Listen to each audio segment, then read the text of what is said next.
perform an experiment named Chameleon reaction, which is a very good example of a chemical change where the color changes is absorbed due to the formation of a new substance. So let's begin the experiment. In the first beaker we have taken potassium permanganate, and in second beaker we have taken 200 ml of water and we are going to add sugar to it.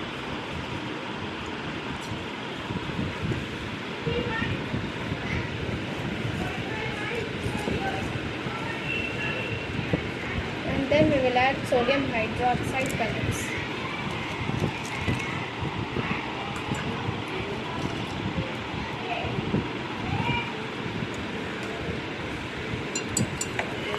And now we are going to stir it.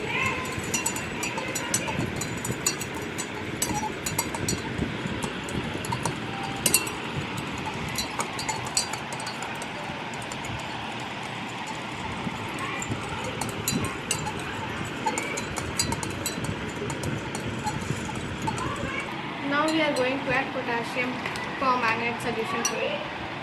We will observe that first color changes from purple to green due to the formation of potassium permanganate, then yellow due to the formation of manganese dioxide.